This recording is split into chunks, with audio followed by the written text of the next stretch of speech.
Assalamualaikum warahmatullahi wabarakatuh. Waalaikumsalam warahmatullahi wabarakatuh. Alhamdulillah, saya tadi nggak bisa masuk. Ternyata saya utak-utak harus prosesnya masuk email dan lain-lain. Ya, biasanya kan saya pakai gratisan. Ini saya mencoba untuk membuat Zoom Pro. Jadi masih beberapa proses yang harus saya lakukan. Tapi tak jadi mengapa, akhirnya kita bisa bertemu ya. Coba karena ini di awal saya masih belum tahu wajah kalian seperti apa. Silakan dibuka dulu wajahmu. Halo,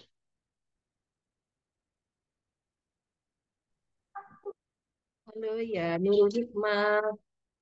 Oke, Pintar, Reskiana, Anggi, Afah, Afra, Amatullah. Ya, coba tes tes suara. Silakan bersuara. Saya pakai headset. Halo, Iya, Assalamualaikum. Bu. Coba dijawab. Waalaikumsalam, Bu. Waalaikumsalam warahmatullahi Ya masih belum. Insya Allah. Silakan remang-remang gitu ya. Oke. Oke, Nadia, Zafira. Nah, Ika Winarni. Ini kalian kelas semester 3 ya?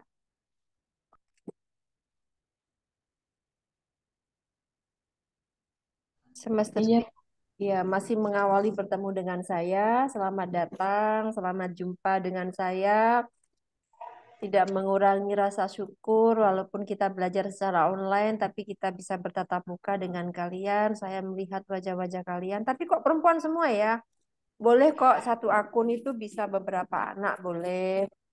Supaya ke depannya bisa lebih ringan, bisa saling bantu ya. Paket datanya syukur-syukur nggak menggunakan wifi di rumah temen atau di keluarga gitu boleh. Kalau di kampus ada kan wifi-nya.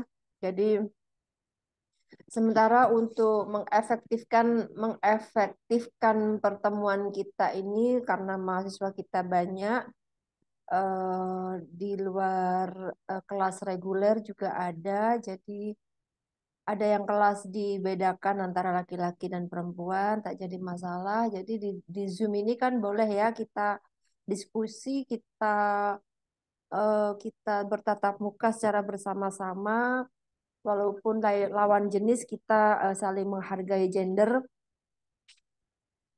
tidak mengurangi rasa kekusuhan kita dalam belajar.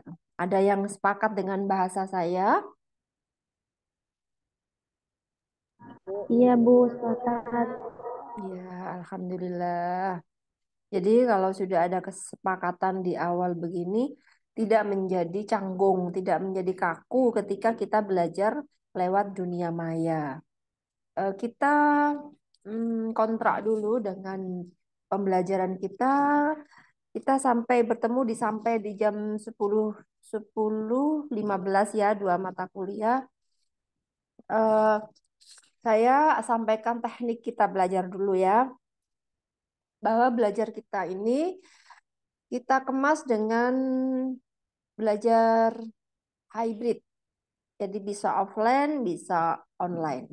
Sementara di online kita jadwalkan di tetap jam 8 hari Jumat. Karena di pagi hari di kelas Ibnu Katsir ada kegiatan ya. Ada, Bu. Ya, Setoran. oke. Jadi jam 8 itu sudah waktu yang tepat untuk belajar selanjutnya ya. Iya, Bu. Iya, Bu. Oke. Oke. Sayangnya dari kelas lain belum bisa bergabung nih. Ini B3, kelas B, B, eh, B3, A3, C3, AD3 gitu. Ada beberapa kelas, memang saya sengaja gabungkan dulu. Kita pertemuan di awal, kita sepakati jadwal dulu ya. Jadwal ini tidak kaku. Kalau online itu bisa dilakukan kapanpun, ya. Jadi ketika kita sama-sama free, kita bisa melakukan belajar secara maya begitu. Kira-kira saya di kelas dengan saya di online, apa beda? Menurut kalian bagaimana?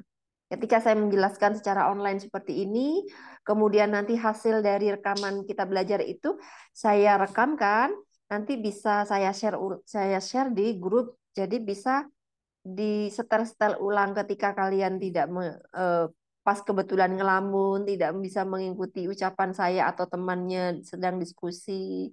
Jadi ada rekamannya dan hasil rekaman ini saya share ulang. Ketika kalian membutuhkan bisa disetel kembali. Kalau di offline, ketika saya di kelas bersama kalian, di samping antara laki-laki dan perempuan kan tidak boleh bersama-sama, itu ini kekurangannya ya. Kemudian hasil rekaman di kelas nggak mungkin direkam, begitu. Jadi menurut saya sementara ini yang lebih efektif itu adalah kita belajar secara dunia maya ketika kita menyampaikan beberapa informasi berikut juga melaksanakan presentasinya. Sebentar saya ingin mengetahui pengakuan kalian ketika belajar online seperti ini. Kalian bisa melihat wajah saya, kalian bisa mendengarkan suara saya, kalian bisa diskusi bersama di grup ini.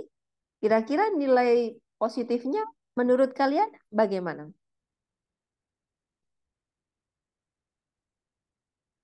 Silakan berbicara.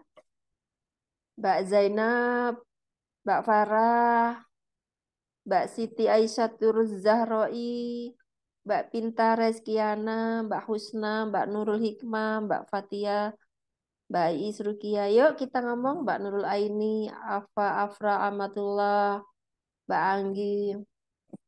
Bagaimana menurut kalian?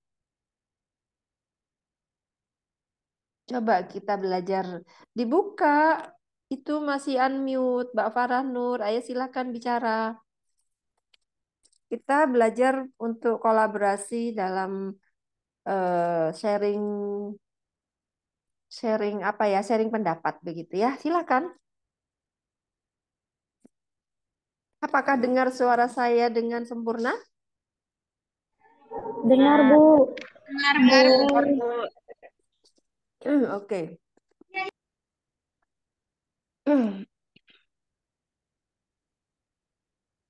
Mata kuliah yang saya ampu di semester ini untuk semester 3 itu kelas B3, AA3, oh maaf, B3,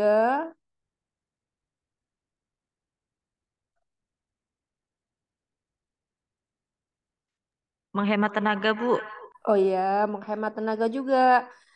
Jadi datangnya ke kampus ini kan juga membutuhkan waktu, membutuhkan tenaga, kemudian ada transport juga. Kalau secara online memang menggunakan paket data ya.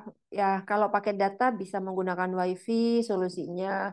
Yang kedua bisa data satu, akun satu bisa bersama-sama, bergantian duduk bareng di depan HP atau laptop. Jadi bergantian nanti untuk membeli paket datanya kan bisa ringan kan gitu ya. Ya, Bu. Hmm. Ini jam 8 B3. Konseling belajar, konseling karir, konseling pribadi sosial, begitu ya? Ya, Bu. Iya, Bu. Oke, konseling karir, konseling belajar. Oke, silakan kalian kalian berkolaborasi bicara, berlatih bicara di depan teman-teman, juga kita belajar berlatih diskusi di sini begitu, supaya kalian ada kebermanfaatan untuk saling kolaborasi ilmu ya. Kalian mungkin sudah di pondok masing-masing sudah melaksanakan mungkin tahfiz Al-Qur'an atau seperti apa ya. Mungkin ada apa ya eh, semacam perubahan proses belajar gitu. Kalau yang di sana selalu menggunakan kognitif ya, Kognitifnya itu harus dikuatkan karena sedang menghafalkan mungkin Al-Quran atau yang lainnya. Jadi yang muncul adalah kognitifnya. Sementara kalau di sini kita belajar untuk membiaskan intelektual kita, intelijensi kita bisa dimanfaatkan, bisa dikolaborasikan dengan kecerdasan yang lainnya gitu ya. Kayak kecerdasan sosial emosional, kecerdasan eh, apa kinestetik itu, kecerdasan bahasa, kecerdasan logika, kecerdasan numerial, kecerdasan eh, seni gitu. Nah, itu bisa kita kolaborasikan ketika kita belajar secara umum. Kalau belajar mungkin di pondok dengan sistem eh, fokus kepada hafalan-hafalan sehingga itu yang mendominasi adalah otak kanannya begitu ya. Jadi sekarang disaringkan dengan pembelajaran kita saat ini dengan menggunakan kecerdasan-kecerdasan yang lain begitu. Bagaimana Anda sepakat seperti itu? Sepakat, Bu. Sepakat. Konseling sekarang diawali dengan konseling belajar ya. Eh, saya ingin tahu bagaimana pendapat kalian tentang konseling belajar.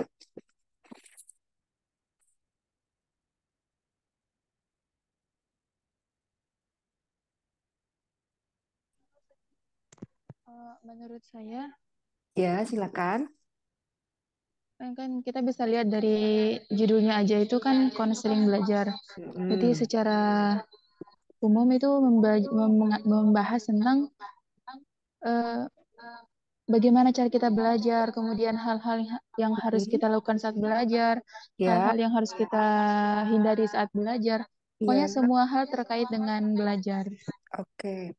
Konselingnya bagaimana? Nah, Bu, Konselingnya bagaimana? mungkin itu terkait permasalahan yang terjadi saat-saat belajar mungkin, Bu. Oh iya, Ada problematikanya. iya, gitu. Jadi namanya konseling itu biasanya dikenal dengan pengobatan ya. Pengobatan problematika yang terjadi saat kita melakukan pembelajaran begitu ya. Konseling belajar.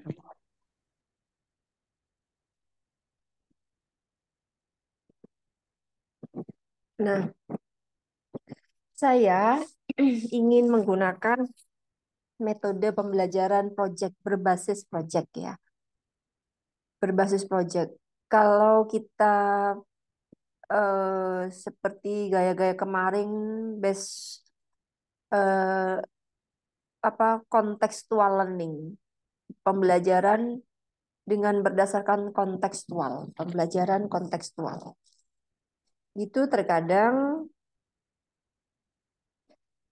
pembelajaran ini menjenuhkan ya. Jadi saya ingin di awal itu ada kontrak dengan semua dengan kita melakukan kontrak pembelajaran dulu. Itu sistem pembelajaran berbasis project. Apa yang dimaksud dengan berbasis project? Project itu kan sebuah proyek ya, proyek belajar kita, kontrak kita dengan sebuah apa project ya, itu yang bisa menghasilkan ada hasil gitu ya. Hasilnya apa? Ya berupa temuan-temuan selama kalian belajar. Apa yang akan dilihat? Apa yang kalian akan temui di saat belajar? Ya beberapa hal yang menyangkut tentang konseling belajar. Begitu pula pada pembelajaran-pembelajaran mata kuliah yang lain berbasis proyek. Nah, mata kuliah ini bertujuan untuk memberikan pemahaman yang mendalam tentang proses konseling dalam konteks pembelajaran. Saya ulang, mata kuliah ini bertujuan untuk memberikan pemahaman mendalam tentang proses konseling dalam konteks belajar, konteks pembelajaran. Nah, di sini tentunya ada pembahasan bagaimana prinsip-prinsip konseling belajar. Prinsip-prinsip konseling belajar, ada teknik-teknik yang digunakan dalam membantu mahasiswa mengatasi hambatan belajar atau siswa mengatasi hambatan belajar serta peran konselor dalam mendukung kemajuan akademis siswa. Nah, di sini letaknya. Apa yang saya tanyakan tadi, bagaimana konseling belajar itu? Apa yang kalian ketahui tentang konseling belajar? Yang jelas kita berada di dalam ranah pembelajaran. Di mana pembelajaran berarti ada guru, ada siswa. Di dalam sebuah ruangan atau di luar ruangan. Nah, tujuannya adalah untuk memahami bagaimana konsep pemahaman yang mendalam tentang konseling ini. Ternyata namanya ada konseling, berarti itu ada pengobatan. Di mana ngobatinya? Di dalam saat pembelajaran. Nah, di sini menjadi peran dari seorang konselor berperan sangat aktif. Apa bedanya konselor dengan guru biasa? Kalau guru biasa, guru mata pelajaran adalah yang memberikan fokus kepada mata pelajaran. Tetapi bagaimana peran konselor? Peran konselor ini sangat penting untuk mendukung kemajuan akademis siswa.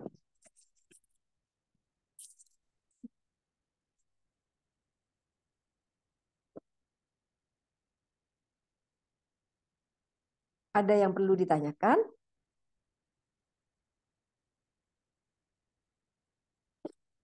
Tidak ada. Tidak ada, oke. Selesai, lanjut ya.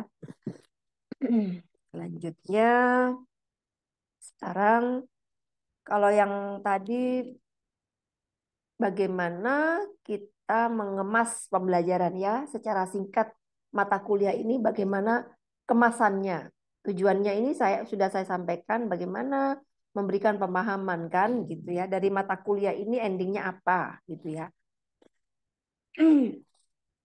Jadi peran konselor di sini sangat menjadi acuan utama konseling belajar.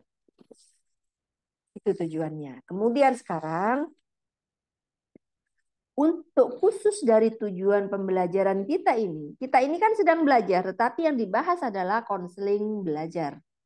Saat ini kita di Zoom ini, kita adalah membahas bagaimana tujuan pembelajaran kita.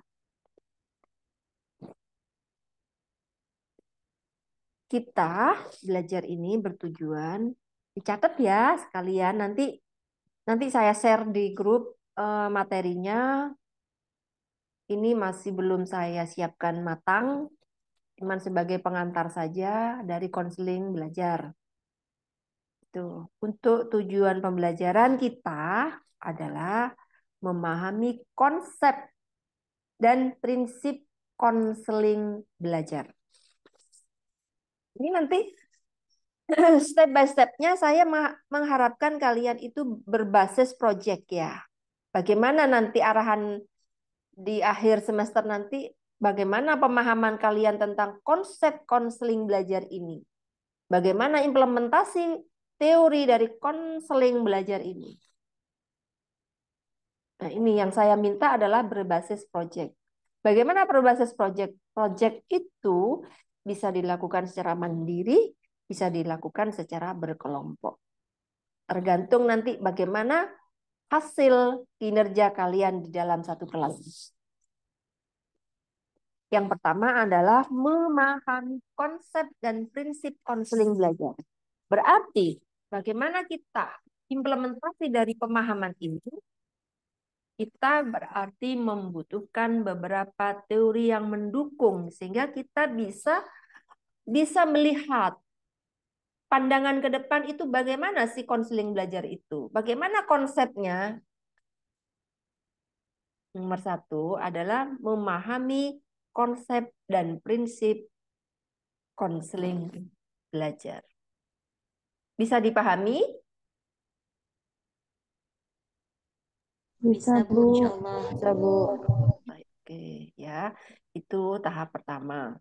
Kita harus memahami konsepnya seperti apa ya konseling belajar itu. Satu. Yang kedua, tujuan belajar kita adalah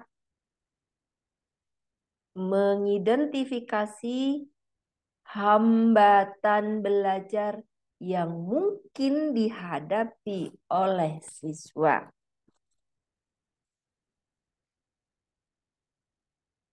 Pemahamannya begini, kita belajar ini, kita ini adalah dicetak sebagai seorang konselor. Sehingga kita bagaimana menyelesaikan pembelajaran di kelas, kita harus bisa menyelesaikan pembelajaran di kelas. Kita harus menjadi orang utama sebagai atau peran konselor untuk memajukan akademis siswa. Yang pertama tadi memahami konsep. Bagaimana sih konsepnya untuk menyelesaikan permasalahan di kelas itu untuk memajukan akademis? Begitu ya? Ya, Iya, Bu. Bu. Ya. Yang kedua, bagaimana hambatan belajar yang mungkin dihadapi? Coba, saya ingin tahu nih, ketik atau diucapkan boleh. Apa saja sih kira-kira yang menjadi hambatan siswa itu saat belajar? Jadi sekarang kalian saya ajak menjadi seorang siswa ya.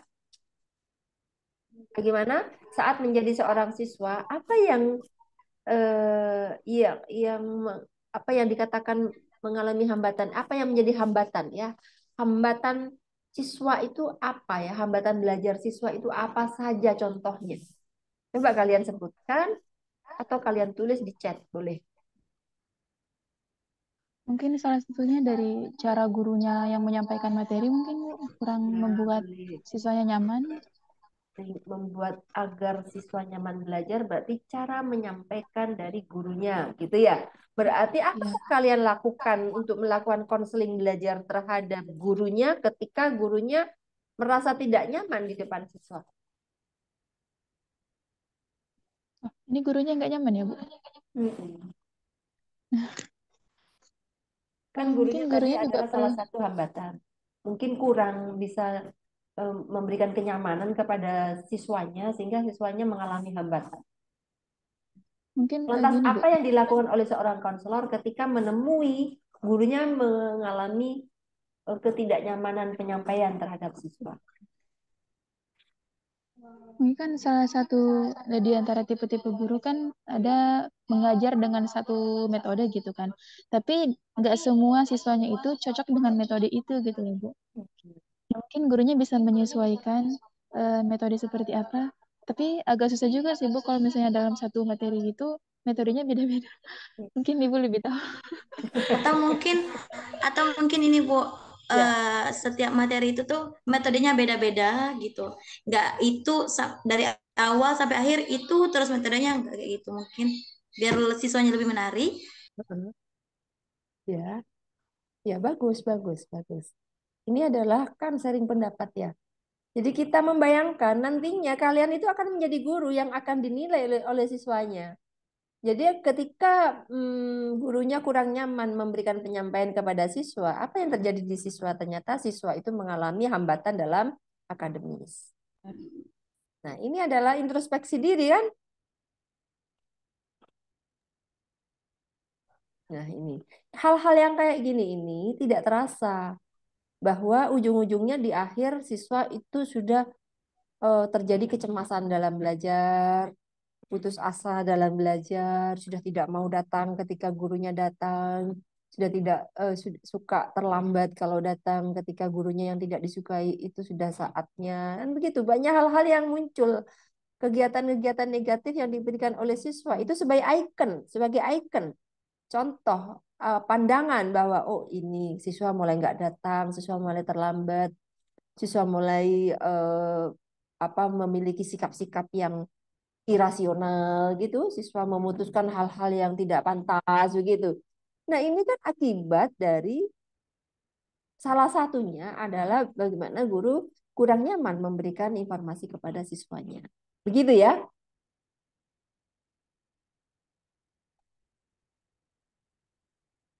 Bagaimana?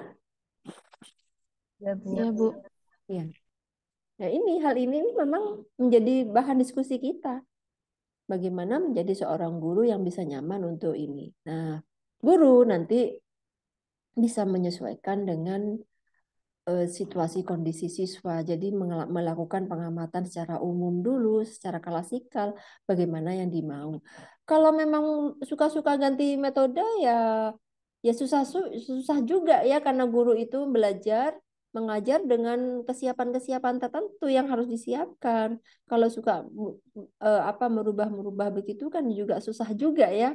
Sehingga di mana ada kegiatan di situ juga harus kita disolusikan, harus ada solusinya. Nah, seperti saya ini. Ini misalkan saya berbasis contextual learning, kalian berbasis kontekstual yang kalian dapati itu sangat mudah sekali bisa dapatkan di dunia maya, secara 1 detik saja sudah dapatkan informasi. Nah, kita yang paling penting adalah memberikan pemahaman kepada kalian agar saya memiliki pegangan.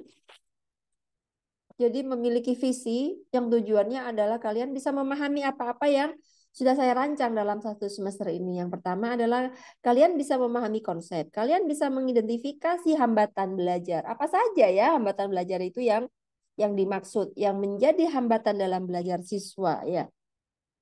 Ya bisa menjadi menjadi spion kalian sendiri ketika kalian saat menjadi siswa dulu, ternyata yang menjadi hambatan belajar yang membuat kalian tidak suka itu apa. Itu bisa dicatat nantinya untuk kontrol diri sendiri. Yang ketiga, nah ini kan saya berbasis project ya. Kalau berbasis project ini adalah sesuai dengan pikiran kalian. Saya mengarahkan, saya step by step-nya saya menyampaikan bahwa yang diutamakan dalam pembelajaran kita mata kuliah konseling belajar ini adalah kalian punya ring. Apa ringnya? 1, memahami konsep. 2, mengidentifikasi hambatan belajar. 3, ini 4, ini dan lain sebagainya. Ini sampai 2 ya yang saya jelaskan. Ini masih sampai 2 dulu. Ketiga sebentar lagi saya sampaikan. Nah, di sini. Jadi tujuan belajar itu harus jelas. Kemudian hasil dari belajar itu nanti juga harus jelas. Saya berbasis project. Project itu adalah diserahkan kepada kalian nanti endingnya seperti apa. Kemampuan kalian dalam menyerap ilmu dari saya itu kalian tulis, kalian sampaikan, entah itu berupa artikel, entah itu berupa karya tulis yang lainnya. Itu sesuai dengan kemampuan kalian. Ini kan masa-masa belajar ya, masa-masa ini bukan dari SMA lagi, tapi kalian sudah masuk ke jenjang dewasa yang sudah mulai logika matematikanya itu sudah mulai jalan, nalarnya jalan, gitu ya.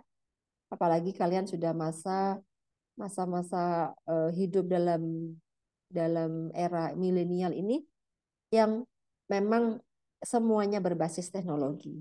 Nah, ini saya sebagai dosen itu juga akan mengikuti kalian walaupun saya tidak secanggih kalian, tetapi saya bagaimana belajar supaya kalian nyaman, bagaimana belajar supaya kalian itu memahami apa yang saya inikan, apa yang saya rancang gitu ya, dan bisa tersampaikan ke kalian dengan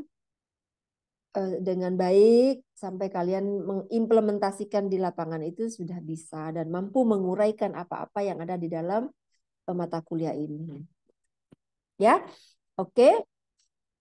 Sekarang saya lanjutkan ke tujuan pembelajaran yang ketiga. Tadi sampai mana? Tujuan pembelajaran yang kedua ya? Ya, Bu. Oke, sekarang yang ketiga. Yang ketiga adalah menerapkan teknik konseling belajar yang efektif dalam membantu siswa mengatasi masalah belajar.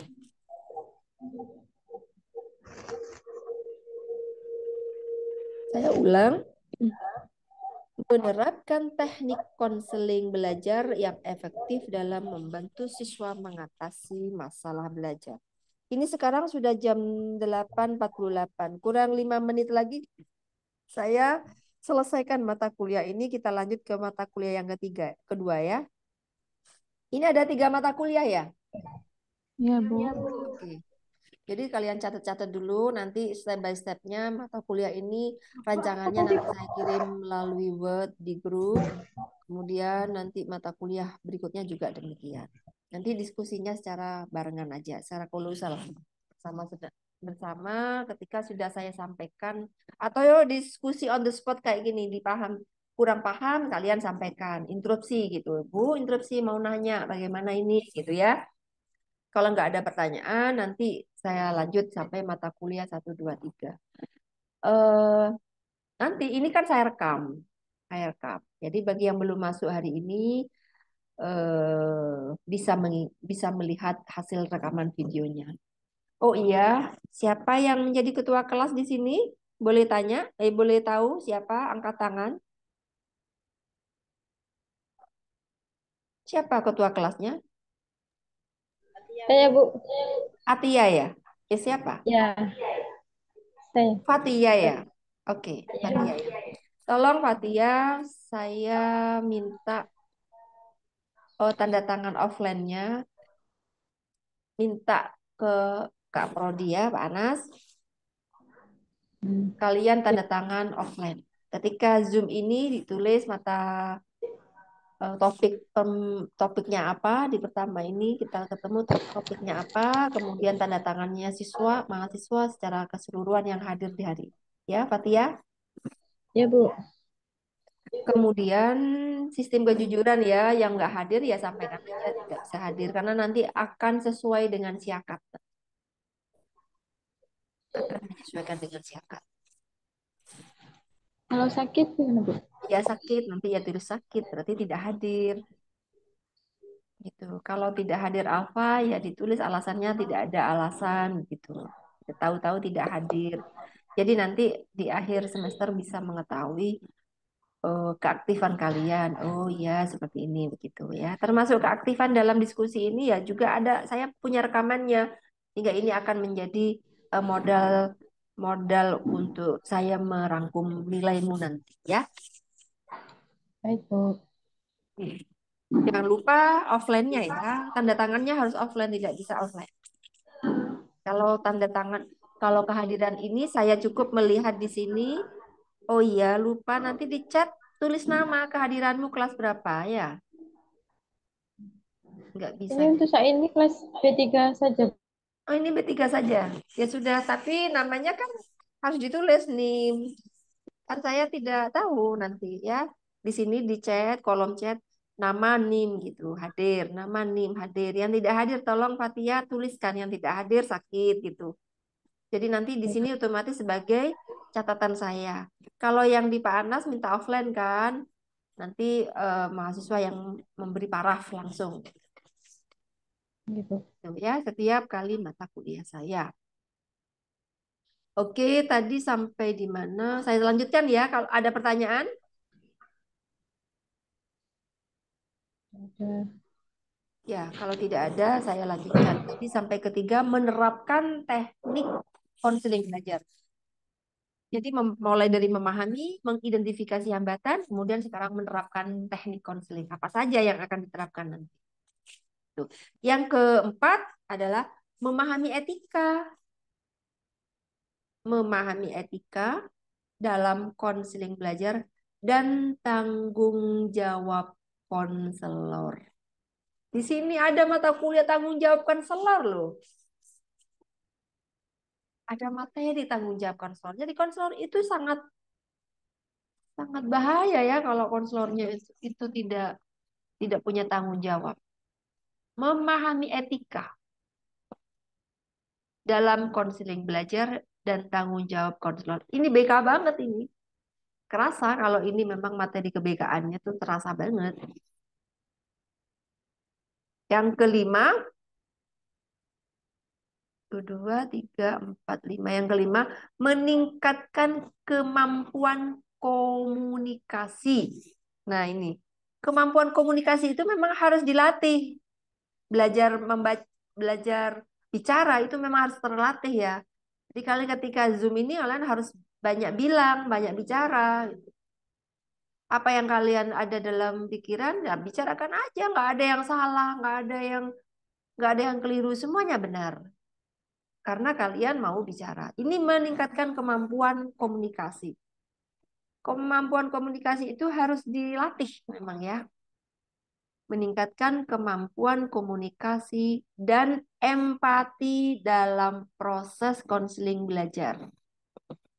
Lanjutannya ya, meningkatkan kemampuan komunikasi dan empati dalam proses konseling belajar.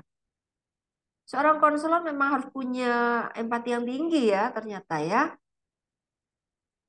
Di samping memiliki komunikasi yang bagus, juga memiliki rasa empati yang tinggi. Jadi tidak semuanya siswanya itu kalau salah, wah ini jelek. Tidak ada ampunan bagi seorang konselor. Tidak begitu ya ternyata. Jadi konselor itu harus dilatih rasa empatinya itu. Seperti apa ya melatihnya? Melatih empati seorang konselor itu. Ini menjadi bagian dari materi konseling belajar. Ada 5 poin. Jadi nanti ada 5 proyek. Kalian bisa memilih itu 5-5-nya, bisa memilih mana konteks yang yang akan kalian fokuskan. Mungkin kalau luarannya menjadi artikel atau menjadi buku gitu ya. Kalau saya memang suka karena saya memang penulis ya. Saya suka suka membuat buku memang hari-hari kehidupan saya ini adalah menulis. Jadi saya sangat senang apabila proyek kalian itu bisa menghasilkan buku. Ini bukunya keren banget loh. Kalau di dalamnya menjadi konseling belajar, di dalamnya ada satu memahami konsepnya seperti apa, dua bisa mengidentifikasi hambatan belajar, tiga bisa menerapkan bagaimana teknik konseling belajar, keempat bisa memahami etika dan tanggung jawab konselor. Yang kelima adalah meningkatkan kemampuan komunikasi dan empati. Itu seperti apa gitu. Misalkan itu nanti dijadikan buku, wah keren banget. Itu memang saya suka menulis. Jadi mungkin dari kelas 2 itu nanti bisa luarannya proyeknya membuat buku boleh. Dari materi-materi. Ya, bagaimana langkah-langkahnya? Kalian bisa mengkerucutkan sudah mulai dari sekarang. Nanti pengamatan awal adalah studi awal seperti apa gitu ya. Nah, ini langkah-langkahnya nanti saya jelaskan nanti. Kalau sekarang saya sampaikan materinya dulu sebagai pembuka ini ada 5 topik yang akan dibahas untuk memahami mata kuliah konseling belajar itu. Ada pertanyaan?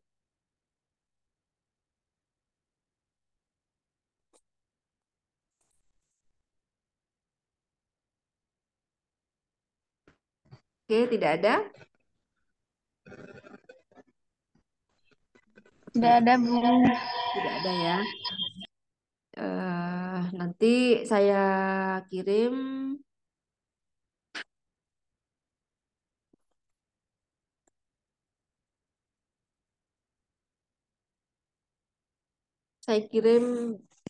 sedikit rancangan atau outline mata kuliah ini nanti.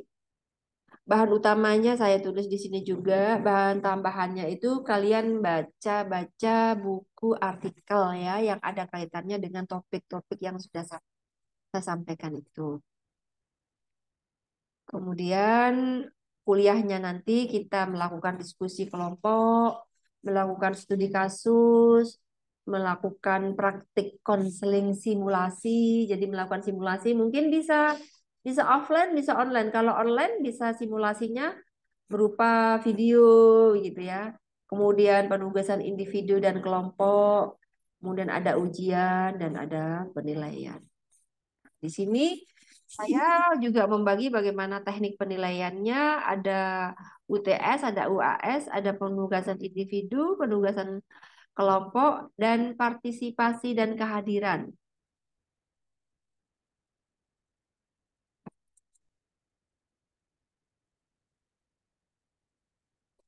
Ini tergantung dari pertemuan kita ada 16 kali pertemuan. Di tengah pertemuan ke-8, insya Allah 8 atau 9 ada UTS. Di pertemuan ke-16 ada UAS. Nah, pertemuan-pertemuan ini nanti kita atur ya, kita atur. Saya menjadwal saja ada 16 kali pertemuan di mata kuliah satu ini. Kemudian,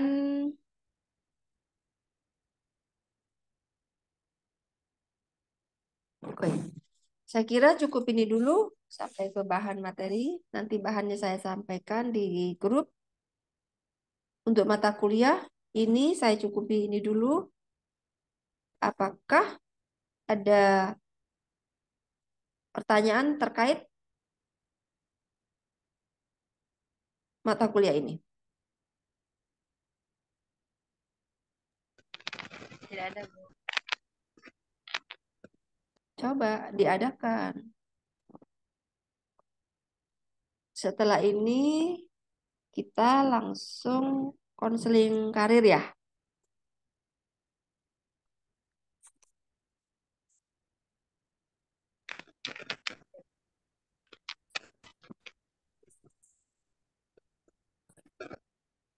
Bagaimana konseling belajar?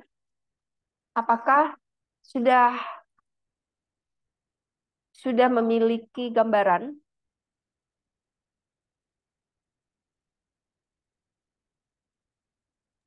Masih buram, Bu. Masih butuh. Masih Mungkin kurang masih ya? butuh banyak referensi lagi. Mungkin kedepannya bisa nambah lagi, nambah jelas lagi. Oke. Ya, ini kan masih shock terapi ya.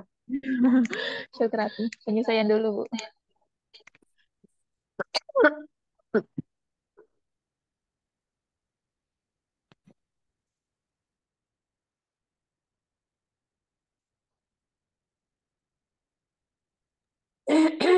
Bentar ya, saya masih mau ambil minum dulu ya. Nam ya, iya, Bu. Sambil kalian renungkan,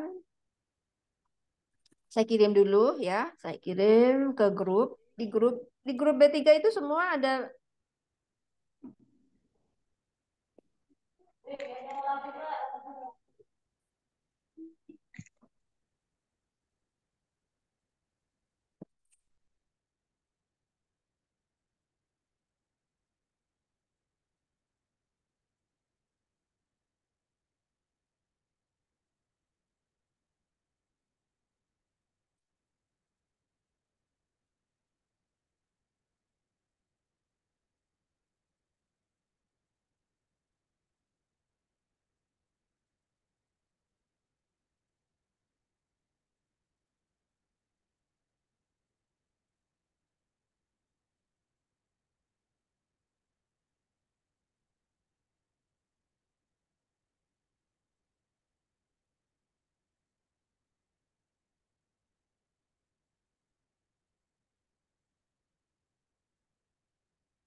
Sementara untuk RPS saya sudah saya share di grup. Itu grup apa ketua kelas saja dah?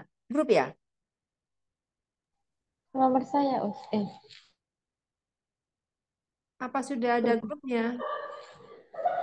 Nomornya Fatia aja ya? Iya, Oh ya, nanti kirimkan ke grup. Buatkan grup aja dulu ya, biar saya tahu berapa mahasiswa lengkapnya ya. Untuk baik, Bu. kelas B3 ya, buatkan dulu ya. Nanti kalau ada apa-apa bisa saya share ke grup gitu. Untuk konsultasinya bisa langsung ke ketua kelas.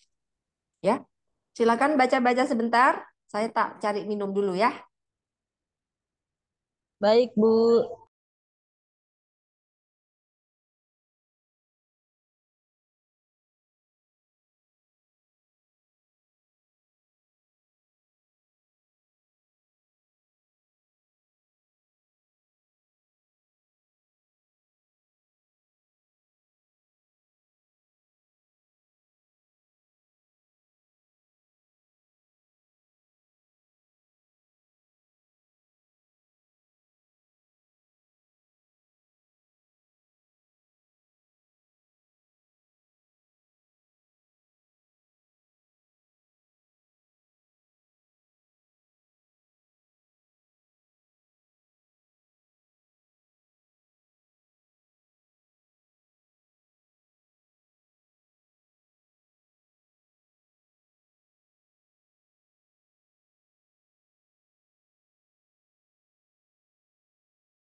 Maaf,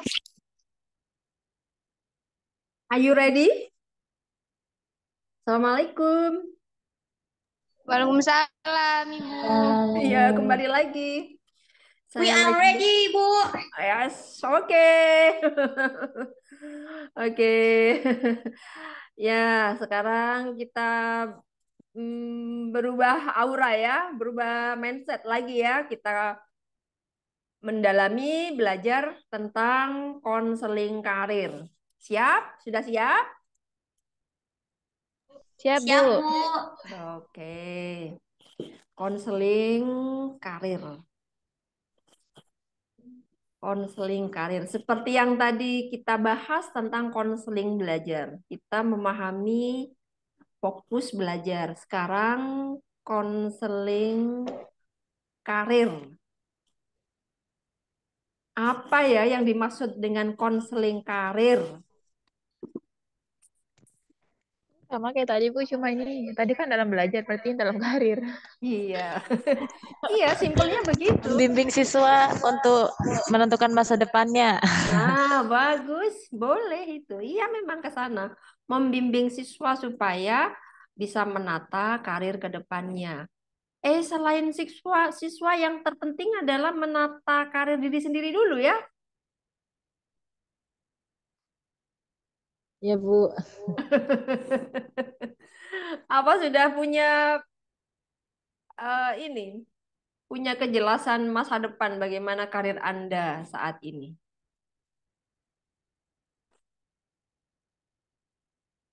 Karir di rumah mertua. Untung ini nggak ada cowoknya. Coba ada cowoknya banyak yang daftar itu.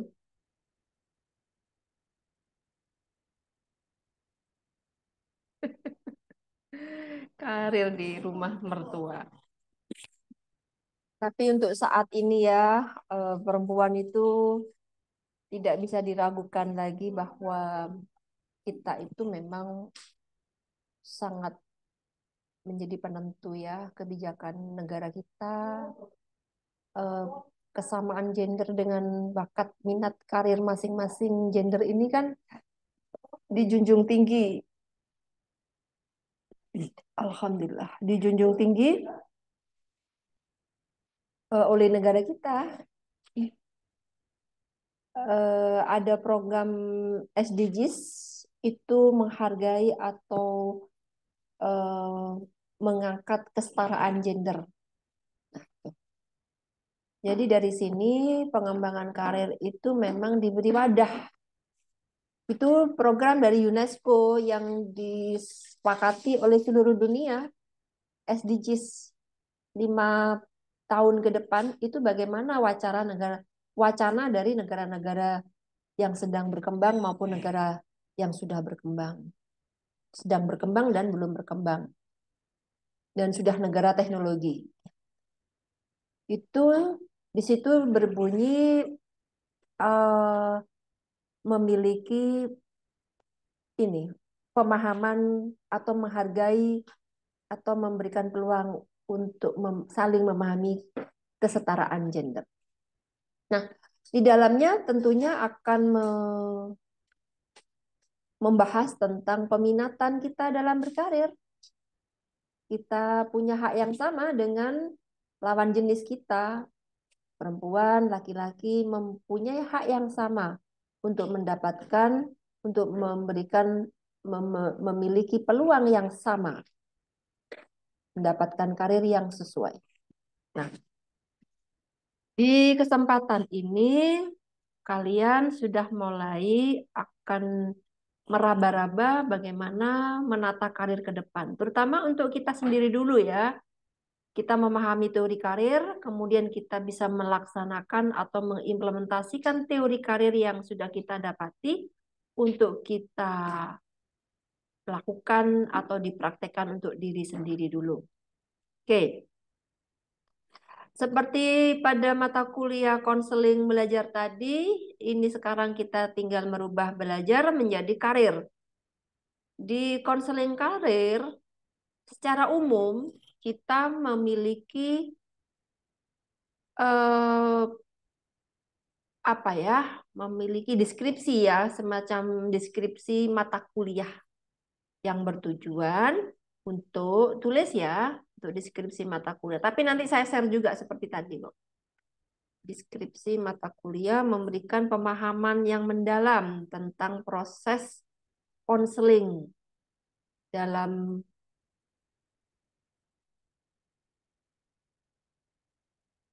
memberikan pemahaman yang mendalam tentang proses konseling karir dan peran konselor dalam membantu individu untuk merencanakan dan mencapai tujuan karir mereka. Sebentar saya cek dulu yang tadi, apakah saya nggak salah kirim ya? Konseling belajar. Bentar saya lihat lagi.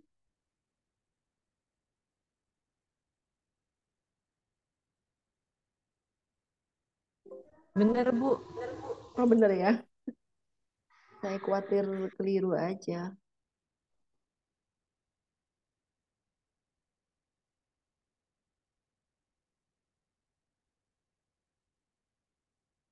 Iya, belum saya edit itu. Belum saya.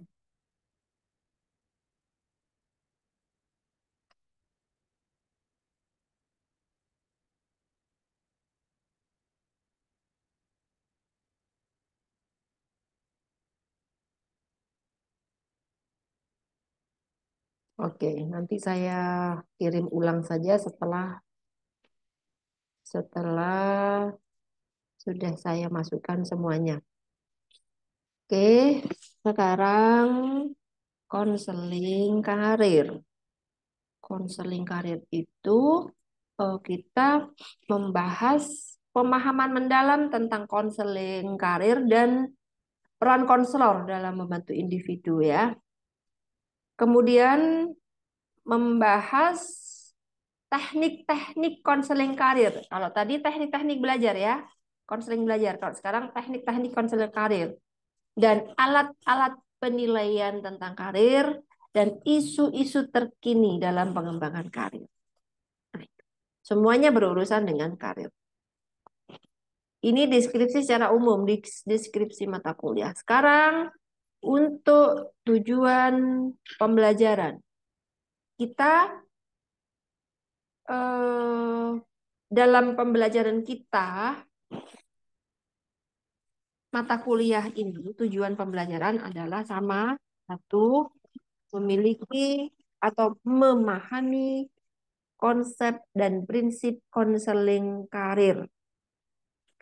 Dua, menerapkan teknik konseling karir yang efektif untuk membantu individu. Yang ketiga, menggunakan alat-alat penilaian karir untuk membantu pengambilan keputusan karir. Aduh, ada sponsor ini. Memahami isu-isu yang terkait dengan keragaman dan pengembangan karir. Yang kelima adalah mengembangkan keterampilan komunikasi dan pemberian umpan balik terhadap konseling karir. Tidak jauh beda, langkah-langkahnya sama seperti yang tadi. Yang tadi itu konseling belajar dan yang sekarang tinggal merubah konseling karir. Kemudian sama ada perkuliahan, diskusi kelompok, ada latihan konseling simulasi, penugasan individu, dan penilaian karir. Kemudian ada pertemuan ke-8 itu ada UTS, pertemuan ke-16 itu ada UAS, kemudian ada individu, tugas kelompok, dan partisipasi kehadiran dalam pertemuan. Ada 16 kali pertemuan sama. Kemudian referensinya adalah buku tentang pengembangan karir. Oke, saya kira sama seperti yang tadi.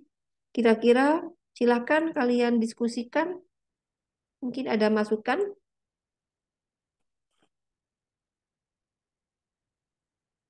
Konseling karir.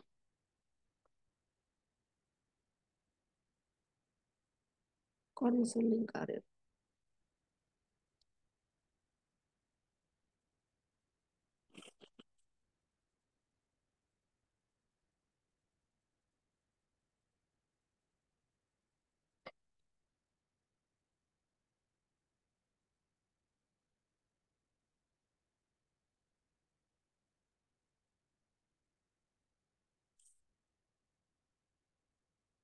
Kira-kira alatnya itu berupa seperti apa, Bu?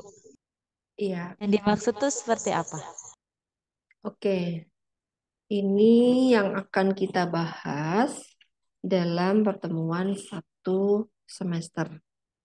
Jadi memang ada beberapa teknik setelah kita tahu bagaimana mengidentifikasi apa saja yang termasuk ke dalam konseling karir. Tentunya konseling itu tadi adalah mengobati, bagaimana memberikan pemahaman bisa mengarahkan minat bakat anak kepada siswa, itu konseling. Kemudian bagaimana alatnya yang ditanyakan. Ada beberapa macam alat yang memang menjadi bahan bahan bahan kita ya. Alat penilaian karir, alat-alat penilaian karir dan bagaimana penggunaannya. Ini nanti ada pertemuan di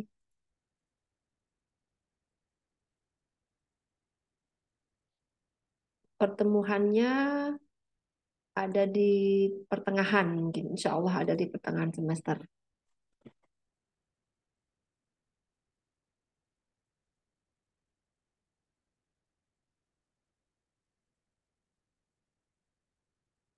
Alat-alat tesnya itu nanti di kampus kita ini harusnya ada di lab ya,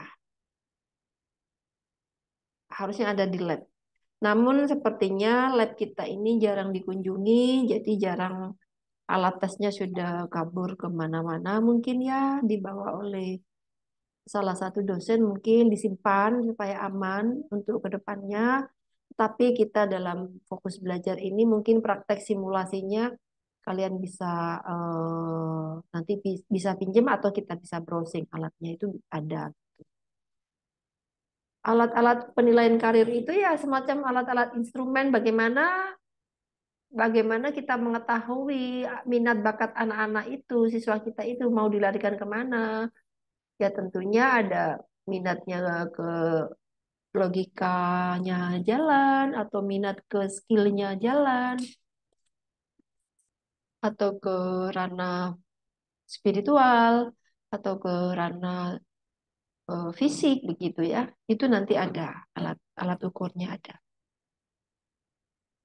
Dan kalau memang menginginkan itu ada skill khusus, kuliah sendiri, sekolah asesmen ya namanya. Asesmen, asesmen BK. Kita mempelajari asesmen BK di salah satu perguruan tinggi. Biasanya di UM itu ada. Itu lumayan juga biaya pendidikannya tinggi. Kalau ingin menjadi seorang konselor ya. Nah, dan penterapis. Ini ada alatnya. Itu bisa kalian kuliah profesi namanya. Kuliah profesi itu dalam butuh waktu 1 tahun.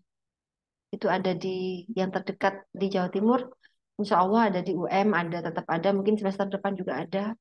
Kemudian di UNESA ada, UNP dan UPI Bandung. UNP itu Padang, Universitas Negeri Padang. Insya Allah di situ. Kalau memang ingin memiliki alat itu. Tapi kalau hanya sekedar simulasi saja, ya kita bisa menggunakan instrumennya orang lain untuk dipakai sebagai alat bagaimana menggali minat dan bakat dari siswa tersebut. Gitu. Ya, ada tes minat tes ada alat penilaian apa tes minat karir, ada tes kemampuan, ada inventory nilai, ada tes kepribadian, wawancara karir, asesmen keterampilan, portofolio karir, ada tes online dan lain-lain. Ya, tuh, itu nanti. Baik, Bu. Ada pertanyaan lagi?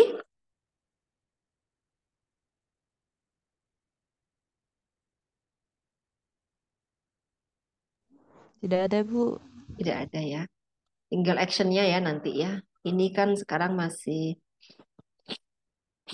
kontrak kuliah dulu, masih memberikan shock terapi dulu di awal. Bagaimana sih sebenarnya mata kuliah kita ini yang sedang kita ampu ini? Konseling karir.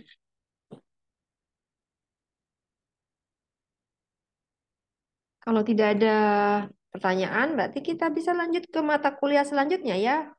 Kemudian nanti setelah tahu semua mata kuliah seperti apa rencananya, nanti baru saya memberi tugas.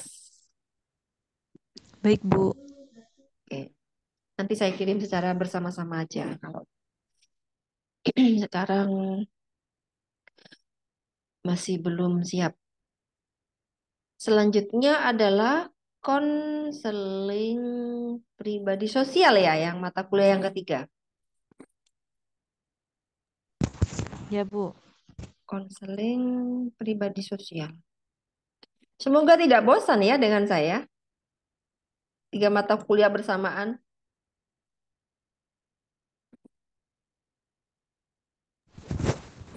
Nggak apa-apa, Bu.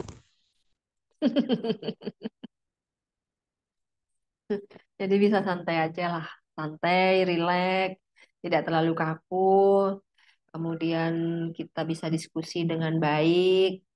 Kita bisa boleh kok untuk konsultasi yang di luar mata kuliah tapi yang ada kaitannya dengan ini boleh. Boleh kita bahas di sini. Ya tidak terlalu jenuh dengan materi.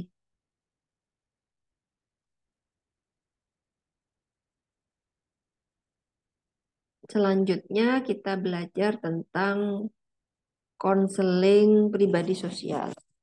Sama-sama konseling semua ya. Konseling belajar, konseling karir, konseling pribadi sosial. Bagaimana menjadi seorang pribadi di dalam masyarakat, pribadi sosial. Apa yang Anda tahu tentang pribadi sosial?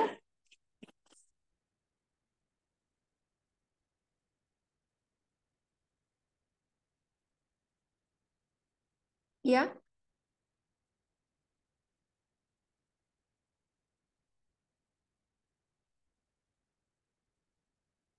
bagaimana? Karakter yang harus ada ketika bersosialisasi. Karakter yang harus ada ketika kita sedang bersosialisasi. Saya, Bu, Ya, silakan. kalau kita artikan per satu kata kan ini kontradiktif ya, Bu. Mm-mm, Ada yang satunya pribadi, menunjukkan sebuah individual, sedangkan yang mm-mm, satunya itu sosial, itu menunjukkan banyak orang gitu kan. Mungkin di mm-mm, sini kesimpulannya pribadi yang mempunyai jiwa sosial yang besar itu mm-mm. ya Pribadi yang memiliki jiwa yang besar, jiwa sosial, jiwa jiwa sosial. sosial yang besar. Iya, apa bedanya dengan Jadi dia empati? Kalau empati? kalau dia berjiwa sosial itu belum tentu berempati, Bu. Kan Oh, begitu ya. empati Hmm, menurut saya kan empati itu kan kita masuk ke dalam suatu suasana terus kita juga memberikan sebuah solusi. Itu setahu saya Bu tentang empati. Sedangkan kalau empati. kita pribadi sosial itu cuma sekedar masuk saja. Nah, kita Hmm, menyesuaikan tanpa mengadakan atau memunculkan sebuah inovasi-inovasi baru, tapi kita ikut aja gitu. Apa yang terjadi di sosial kita ikut. Berarti kalau ada perbedaan dengan sosial itu berarti kita tidak diterima dong di tempat sosial itu begitu ya maksudnya kita mengalir gitu ikut aja begitu. Tapi kalau menurut saya sosial dengan empati itu kayak berhubungan. Soalnya kan kalau kita bersosialisasi, empati kita juga akan meningkat. Kita bersosialisasi, empati kita akan meningkat. Mungkin dengan adanya kita punya dengan adanya kita ada di dunia sosial, kita tahu bagaimana sikap kita itu entah memiliki empati atau tidak, begitu ya. Iya. Kalau kita sendirian kan mana mungkin kita tahu empati, memberikan empati Ya, kepada mereka. benar, Ya, Bu. Kita tidak, iya, Iya, ya Bu. betul. kita bagaimana mengukur mengukur empati kita sejauh mana berarti kita harus hidup sosial dulu dong, gitu ya. Ya, kurang lebih seperti itu sih. Tapi Karena nggak kan, menutup kemungkinan kalaupun kita individu, kita tetap empati sama yang lain, Bu. Kan empati kan nggak harus ke manusia saja gitu. Ke apa-apapun kita harus empati gitu kan. Ya, kepada tumbuhan. Ya, iya, Bu. Kan. tapi kan yang namanya sosialisasi ke Iya, manusia. iya sih benar. Jadi maksudku walaupun kita nggak bersosialisasi pun kita punya rasa empati, tapi empatinya itu bukan bukan kepada sama manusia gitu kan. Ya, ya, ya, Pada ya, ya. barang-barang pun pada HP pun kita bisa Bisa berempati. berempati, kita jaga dengan baik. Mm-mm. Nah, Iya, iya. kepada HP pun, benda mati pun kita harus bisa menjaga. Kalau ada HP-nya teman, kemudian kita di sebelah kita ada HP-nya teman, terus mau kita buang HP-nya teman begitu, berarti tidak punya unsur empati. Ada HP-nya teman ada di sebelah kita, langsung dibuang aja. Kan bisa jadi toh ada seperti itu. Empati Itu bukan buat masalah orang itu. doang ya, Bu? Empati apa enggak itu? Empati bukan buat orang doang. Ke Empati, orang doang nggak sih? empati bukan orang doang ya, termasuk kepada benda mati, tumbuhan. Kemudian kalau kita memberikan makanan kepada binatang kesayangan, pada kucing, kelinci. Kalau kucing, meong, iya, bagaimana? Masuk empati enggak itu? Menurut saya sih enggak, Bu.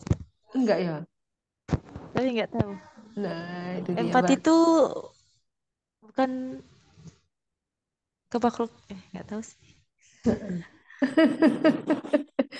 Ini dunia sosial dan empati ini memang bagian dari humanistik, bagian dari kemanusiaan ya. Jadi kalian harus bisa menegaskan ketika kalian sudah di luar. Nah, itu dengan cara membanyak membaca. Itu bagian yang mana ya? Aku harus empati apa aku harus peduli? Bedanya apa ya peduli dengan empati gitu ya? Peduli dengan hewan, empati dengan hewan. Apakah saya harus berempati sama HP juga? HP-nya teman tahu-tahu ada di sebelah langsung kita buang aja. Kalau kayak gitu kayaknya itu butuh di konseling tuh kalau kayak gitu. Kayaknya kalau peduli tuh nggak mesti pakai hati nggak sih? Tapi kalau empati pasti pakai hati. Kalau peduli nggak pakai hati. Kalau peduli itu berangkat dari mana? Kalau enggak pikirannya yang dirubah, ada korban bencana misalkan. Kalau pikirannya nggak dirubah, misalkan begini ada bencana, yo biar wis yang bencana kan di sana. Untung kita nggak bencana. Apa itu nilai peduli atau tidak? Berarti ada unsur yang harus dirubah di sini kan? Ya, Iya. Itu kognitif yang harus dirubah di sini kognitifnya. Berarti unsur pedulinya sudah harus dimunculkan. Bagaimana? Kalau kita berpikir seandainya musibah itu ada di kita, apa yang kita harus lakukan? Sehingga kita mulai memunculkan peduli. Oh iya, berarti kita harus banyak bersyukur nih pada Tuhan. Karena bencana itu bukan kita minta, bukan dia minta, tapi Tuhan yang memberi. Kalau kita mau mulai melakukan kesadaran, baru akan muncul peduli. Kalau begitu ya kita harus bantu dong dia. Bantu makanan, bantu baju, bantu apa, atau bantu kita datang ke sana untuk melakukan resiliensi, untuk memberikan penguatan kepada mereka bahwa sabar, sabar, ini adalah proses alam yang memang harus Tuhan kita harus tetap bersyukur bahwa kita ini di dunia ini akan mengalami seperti yang ya, seperti mengalami seperti yang kalian alami juga akan terjadi pada diri saya itu semuanya karena Tuhan. Nah, itu kan memberikan penguatan ya kepada mereka. Orang konseling itu harus bisa bisa memberikan apa istilahnya resiliensi kepada mereka kan, memberikan penguatan tidak hanya dengan cara bermotivasi, tetapi kita harus juga ikut berempati, juga ikut memberikan peduli. Nah, itu resiliensi. Jadi memang empati peduli itu memang beda. Nah, sekarang bagaimana kita hidup di ranah ranah kehidupan pribadi di dalam sosial? Ini adalah bagian kita topik besarnya ini adalah bagaimana kita menempatkan diri di dalam sosial. Sosial itu ya tidak termasuk hanya kalian tetapi sosialnya itu ada di ranah semua makhluk. Gitu ya, termasuk pada kucing, termasuk pada HP, benda mati. Masa ada HP-nya teman langsung kita buang saja? Kan tidak ya, berarti kita harus memiliki empati juga terhadap benda mati. Kemudian ada misalkan yang membahayakan kita, ada batu besar di jalan. Batu besar yang mengganggu kendaraan di jalan. Kemudian, alhamdulillah kita nggak kena batu itu tadi. Tapi kalau unsur empati dan pedulinya itu naik, mulai ada kesadaran, berarti turun dong dari kendaraan. Jangan-jangan nanti di belakang kita ada kendaraan lagi. Bagaimana langkah baiknya kalau kita buang saja batu tadi di jalan? Nah, begitu ya. Berarti kita juga ada kepedulian terhadap benda mati di jalan yang akan mengakibatkan orang lain akan kena kena juga gitu ya. Itu ya. Nah, ini bagaimana kita harus mengetahui diri sendiri dan kehidupan diri sendiri bersama masyarakat, bersama sosial di luar. Nah, ini sekarang mata kuliah ini yang kita bahas sekarang. Kenapa ini penting ya? Padahal ini sejak lahir kalian sudah tahu. Anak-anak berteman ya, harus berbagi ya. Anak-anak harus ini, kalau ada temannya, ada makanan, nanti temannya dikasih ya. Itu stimulus, stimulus untuk anak-anak. Dengan kita sekarang adalah bagian bagaimana orang yang tidak sadar menjadi sadar. Kita bagian menyadarkan seorang konselor. Peran konselor ini menyadarkan mereka supaya mengetahui individu dan sosialnya. Kalau kalian hidup sendiri, apa yang terjadi?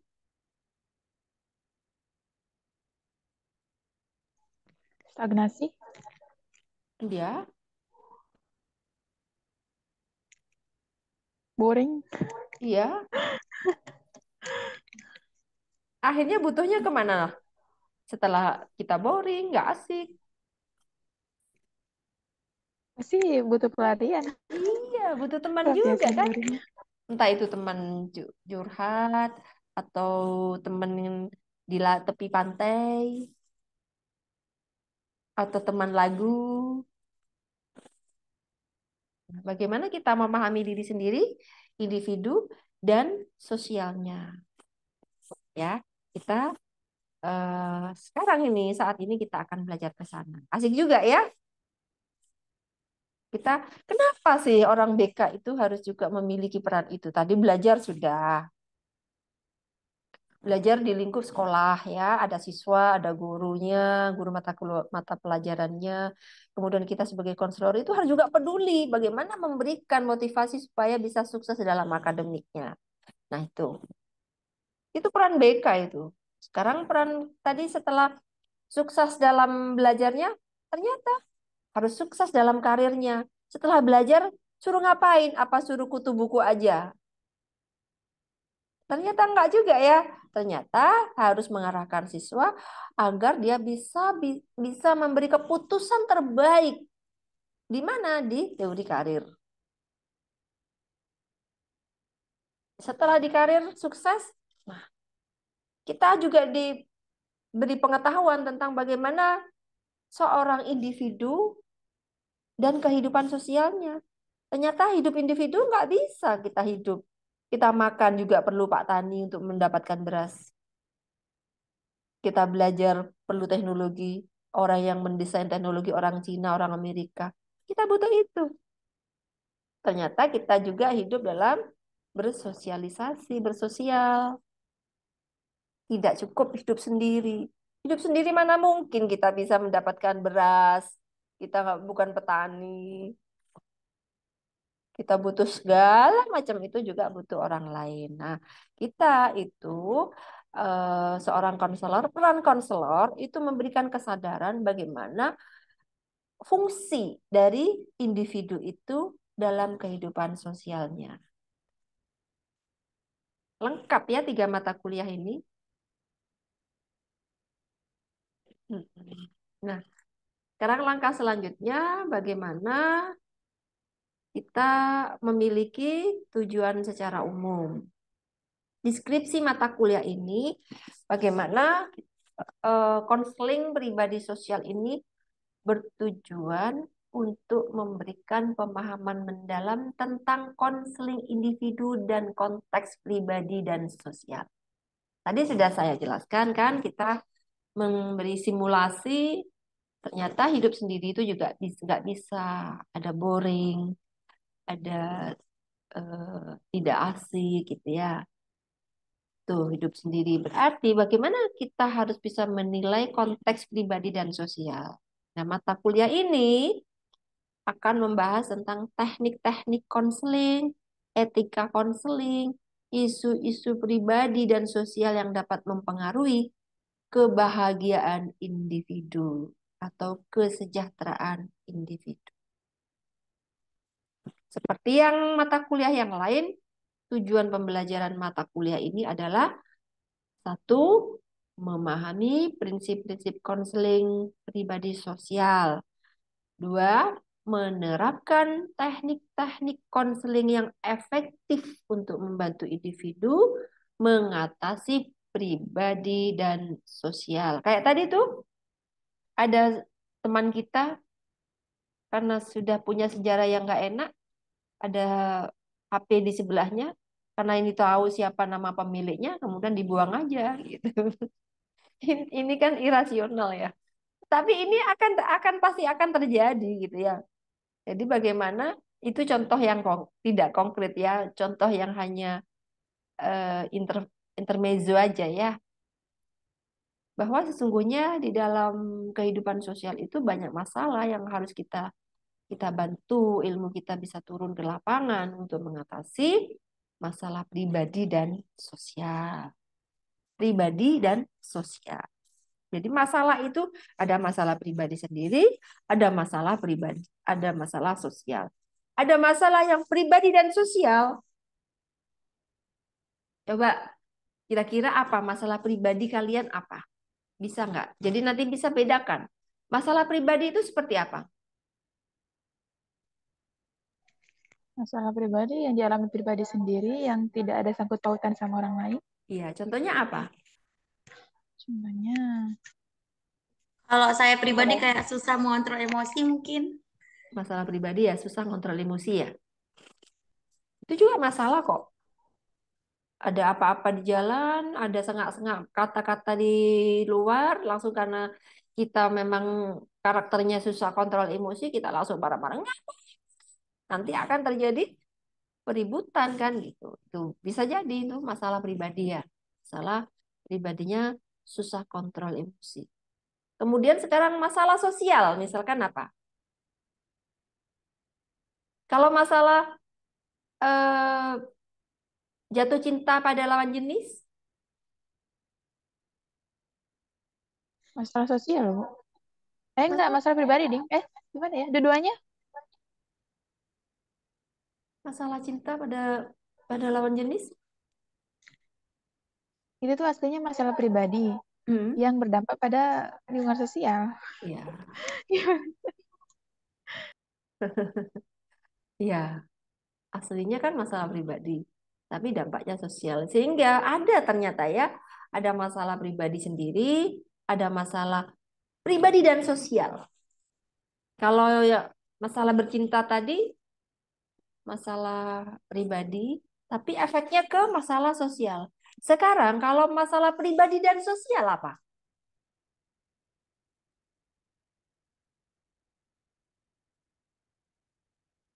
Susah membuka diri, kan pribadinya ini susah membuka diri dengan orang lain. Otomatis kan dia berdampak dengan sosial. Dia tidak akan bisa ngomong dengan orang gitu. Ya kan dia juga susah untuk bersosialisasi.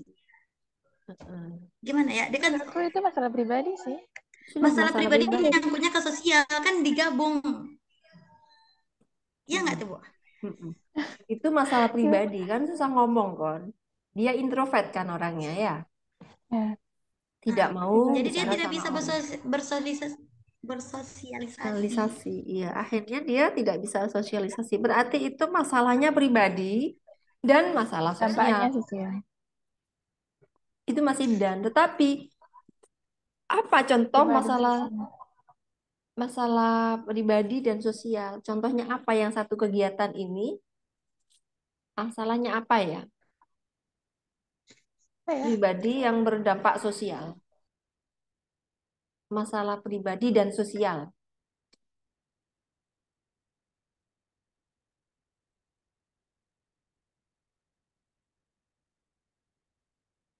Cul, Bu. Hmm? Cul. Apa? Agak sulit pertanyaannya, Bu.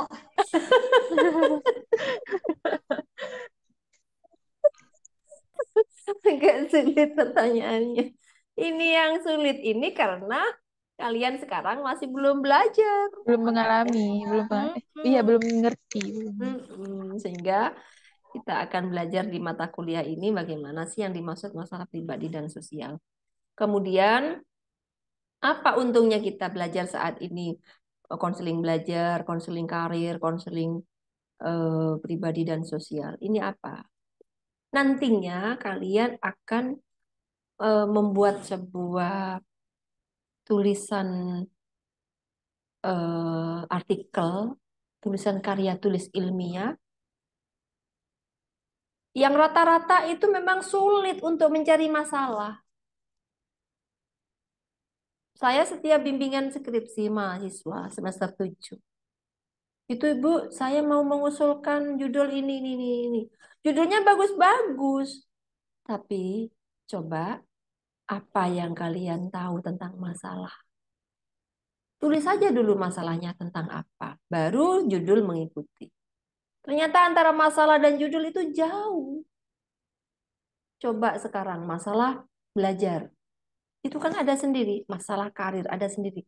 Sekarang yang paling limit masalah individu yang sekaligus berdampak dengan sosial. Padahal ada masalah individu sendiri, ada masalah sosial sendiri, ada masalah individu dan sosial. Nah ini.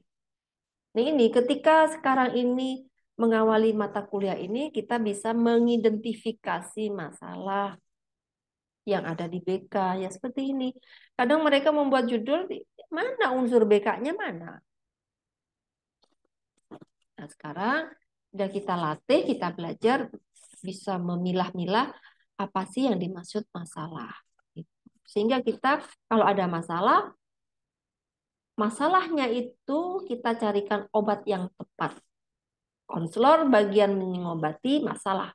Konselor bagian mencari obat yang tepat. Peran konselor apa terhadap masalah ini? Kontribusi konselor apa di sekolah A, B, C? Apa yang diberikan oleh seorang konselor untuk membantu persoalan pemajuan akademik siswa? Rata-rata siswa di SMK A, SMP B, SMA C, atau D, sekolah pondok, sanawiyah, aliyah, A, B, C, itu mengalami penurunan nilai atau mengalami eh, kemauan akademiknya rendah. Siapa yang turun tangan? Itu adalah guru BK. Nah, sehingga harus tahu guru BK itu apa sih konsep masalahnya itu apa. Kalau di luaran sana konsep masalah itu mudah di keluarga kita. Tidak punya uang, masalah enggak?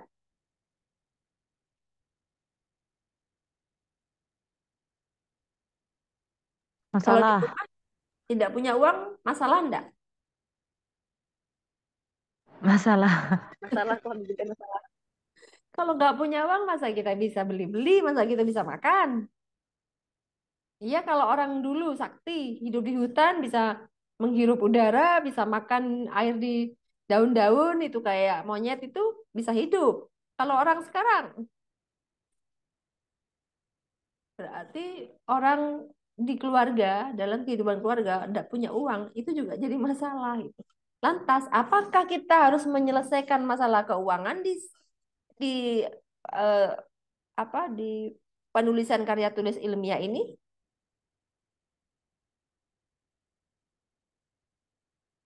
Bagaimana jawabannya?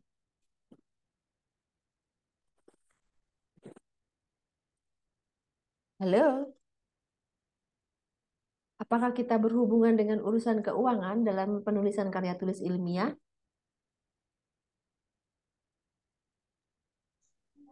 Sebenarnya nggak terlalu sih, Bu, tapi kita nggak mungkin bisa tanpa ada keuangan gitu loh. Maksudnya, uang. Ya bukan urusan kita lah tentang keuangan gitu. Kita berfokus kepada tugas BK sebagai konselor, sebagai peran konselor. Jadi obatnya kalau tidak punya uang, obatnya ya harus cari uang kan gitu. Apakah tugas kalian cari uang? Tidak kan? Iya, Bu. Jadi masalahnya itu yang membuat lucu-lucuan itu begitu mahasiswa itu. Coba cari masalah, masalahnya apa? Masalah tentang kehidupan keluarga kan gitu. Itu bukan. Tapi masalahnya kita adalah masalah yang ada hubungannya dengan pendidikan, bimbingan dan konseling. Itu begitu. Masa semua masalah kita atasi, memang kita malaikat. Bukan. Makanya ya harus pandai-pandai merumuskan masalah. Tidak semua masalah bisa kita lakukan, tidak semua masalah masalah itu kita selesaikan. Masa urusan hutang piutang kita yang menyelesaikan? Tidak ya. Itu itu cuma gambaran bahwa banyak mahasiswa kita itu yang salah membuat masalah sehingga salah pula memberikan obatnya. Contoh gam- gambaran gambaran mudahnya itu begini. Orang sakit pusing dikasih obat diare. Tidak cocok kan? Iya, tidak cocok. Jadi apa sih masalah yang ada di BK ini? Berarti kita harus mempelajari pada mata kuliah konseling belajar, konseling karir, dan konseling individu dan sosial. Oke ya, mata kuliah ini sudah ada gambaran secara jelas ya di dalam benak kalian, tinggal bagaimana actionnya gitu ya. Ya, Bu. Oke. Di pertemuan awal ini, yang penting kalian sudah paham ini apa sih yang harus aku lakukan di konseling belajar ini. Kemudian kalau nanti membuat karya tulis ilmiah, apa masuk konseling belajar kah ini? Oh, ini masuk konseling pribadi dan sosial. Oh, ini masuk bimbingan karir. Biasanya dosen itu nanya, dosen pembimbing itu nanya, itu masuk ranah apa? Masalah apa itu? Ini Bu, masalah tentang kepemimpinan, jiwa kepemimpinan. Emangnya peduli amat sampean itu memberikan jiwa kepemimpinan? Biasanya diobati dengan apa? Dengan relaksasi. Emang gampang. Orang jadi pemimpin itu suruh senam-senam gitu ya. Suruh tarik nafas itu dengan relaksasi kan, relaksasi kan. Relaksasi, tarik nafas, lepas nafas, tarik lagi. Nah, begitu bisa jadi pemimpin. Kan dia lucu. Iya, Bang, Kak. Itu yang terjadi. Makanya kenapa mereka tidak bisa merumuskan masalah di BK. Sehingga apa? Kebanyakan dosen pembimbing itu langsung menentukan masalah. Ini loh masalahmu, iki loh obatnya. Seharusnya kalian yang mencari masalah. Nanti bisa dibantu dosen pembimbing untuk, oh ya, lek masalah iki, di ininya penyelesaiannya dengan cara ini, dan menggunakan teknik ini, dan lain sebagainya. Yang paling baik lagi, jika kalian, Bu, saya punya masalah ini. Saya menggunakan teknik BK ini. Nah, itu keren. Jadi dosen pembimbing tinggal, oh ya, itu bagus. Nanti kita tinggal nambah ini. Bu, saya nggak mau, Bu, penelitian kualitatif. Saya tidak mau, Bu, penelitian pengembangan karena saya suka hitung-hitungan. Jadi mintanya minta kuantitatif. Seperti itu. Itu tawar-menawar itu mahasiswa. Saking bingungnya, dia kurang bisa memahami makna dari masalah dan gimana.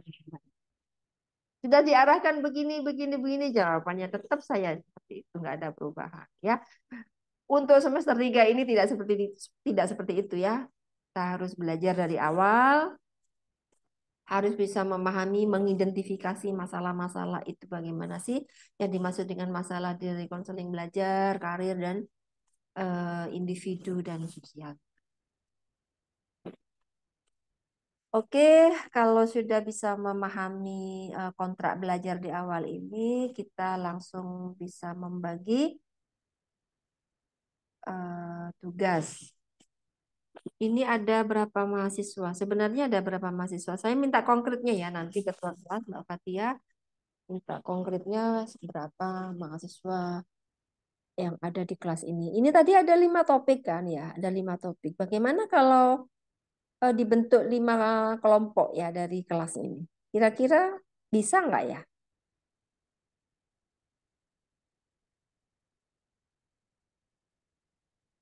Dalam satu kelas ini ada berapa? Kemudian dibagi 5 kelompok. Dari 5 kelompok itu langsung dibagi topik-topik yang kita bahas tadi.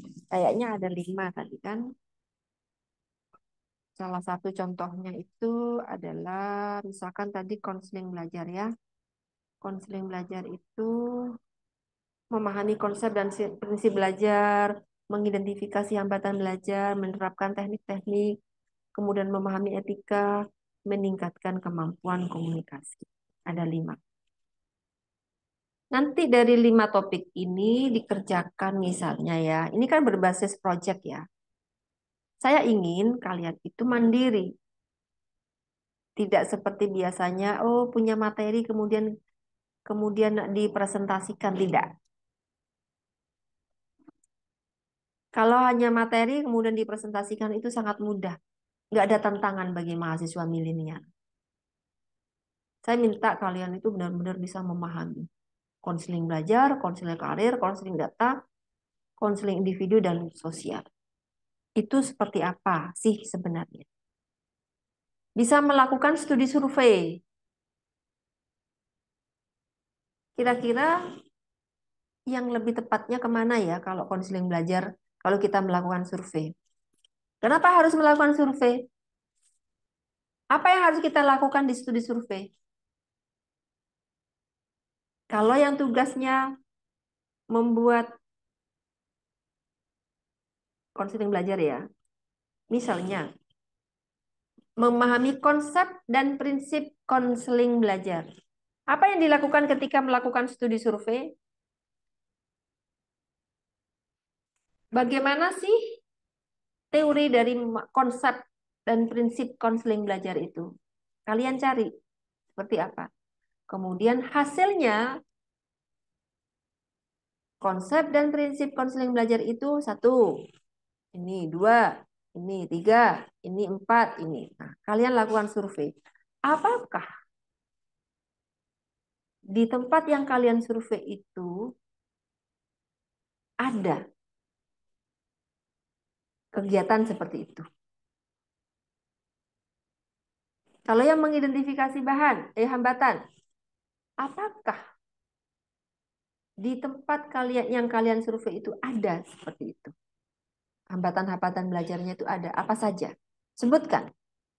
Ini kan tugasnya adalah mengidentifikasi. Kalau mengidentifikasi itu adalah menjelaskan, merinci semua, memilah-milah apa yang namanya hambatan belajar. Kamu sebut di studi surveinya. Misalkan studi survei di pondok pesantren SMA, SMK di Ibnu Katsir. Apa saja yang ada di situ hambatan belajarnya? Tulis. Ini.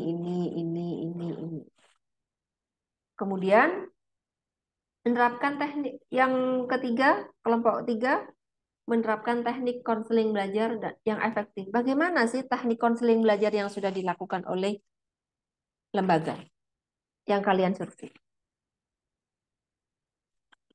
Bagaimana keefektifan konseling atau teknik belajar yang dilakukan oleh lembaga tersebut yang kalian survei? Nah, dan apa saja sebutkan. Dan yang kelompok 4, memahami etika. Apakah guru dan teman-temannya itu di situ menjunjung tinggi etika dan memiliki tanggung jawab terhadap mata kuliahnya, mata belajarnya, bahan belajarnya? Yang kelima, meningkatkan kemampuan komunikasi. Apakah konselor di situ, di SMP atau di SMA atau di tempat yang kalian kunjungi itu mampu melakukan komunikasi dan memberikan empati terhadap konseling belajar? Itu namanya studi survei yang dilakukan, pengamatan di lapangan. Yang kisi-kisinya ada pada 5 teknik ini, 5 topik ini.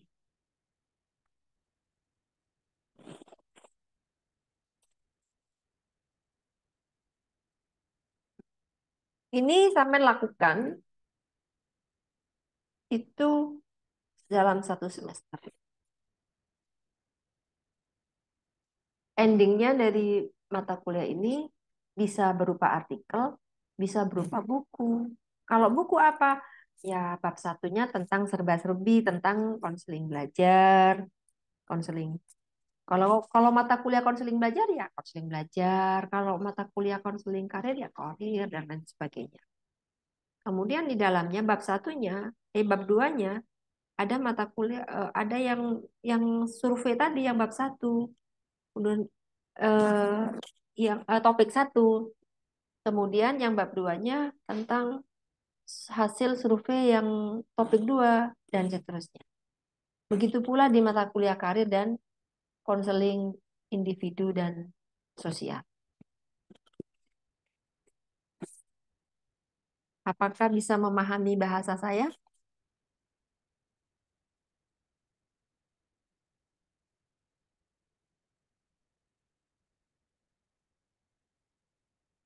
Ini dilakukan selama 1 semester. Ini namanya berbasis project.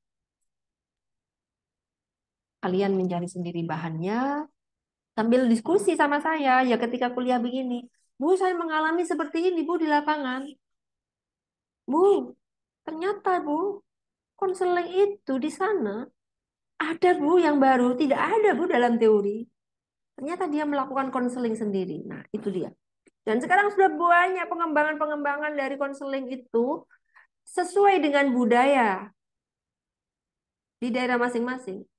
Pasti nanti akan ada konseling temuan mereka. Dengan caranya mereka, dia ternyata ampuh. Itu bisa kalian jika kalian menemukan konseling seperti itu.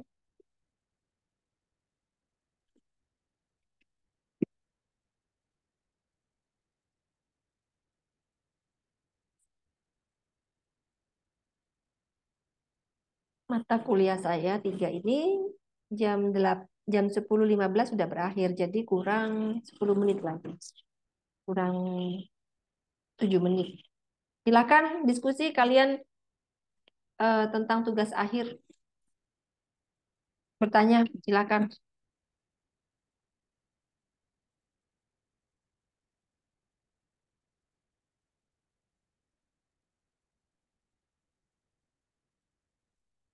Kalau bingung bilang bingung, kalau paham bilang paham. Kalau ada yang ingin bertanya ditanyakan. Ini sifatnya terbuka dan penuh dengan diskusi.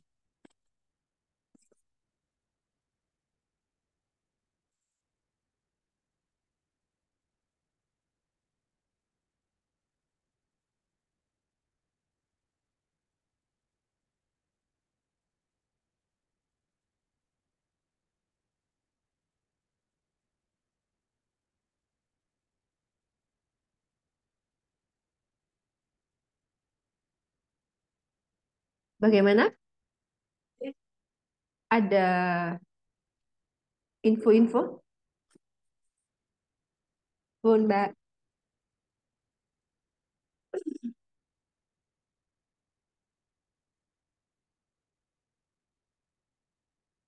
Kalau tidak ada, enggak apa-apa. Nanti sambil diskusi di grup boleh. Apa-apa yang akan menjadi target sasaran belajar kita di akhir. 3 mata kuliah ini juga tidak main-main. Sehingga kalian harus benar-benar memahami kuliah di Prodi BK ini memang bisa benar-benar mengetahui bagaimana masalah, masalah yang tepat, masalah yang memang harus perlu ditangani dengan cara BK atau dengan ilmu yang lain. Dan BK ini menerima masalah dari yang lain dan juga bisa mengambil teknik yang lain untuk dilakukan sebagai pengobatan di BK. Makanya saya membutuhkan hasil survei kalian. Survei kalian bebas melakukan di mana saja. Biar ada kemajemukan teori. Biar ada kolaborasi ilmu.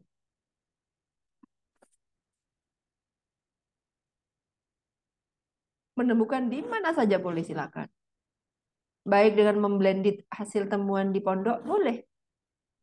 Bagaimana teori Islam itu melakukan atau atau menyelesaikan persoalan dalam kehidupan ini kan juga bisa dibahas itu. Silakan, bebas.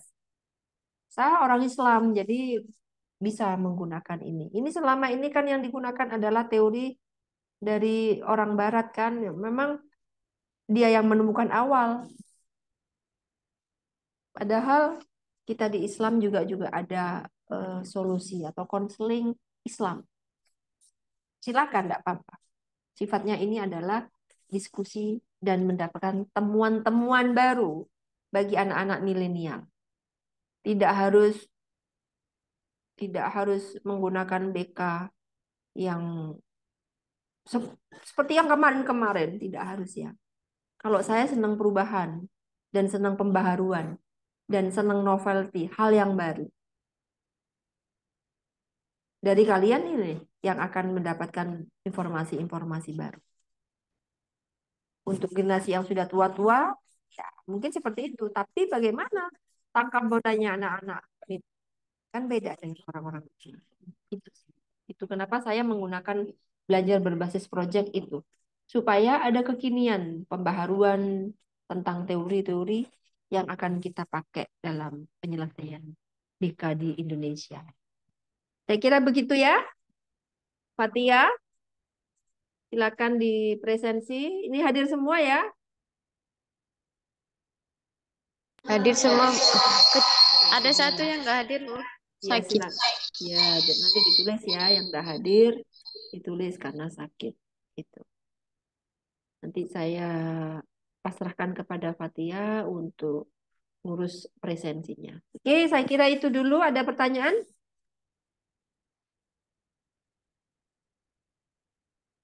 Kalau nggak ada, ya sudah kita akhiri dulu.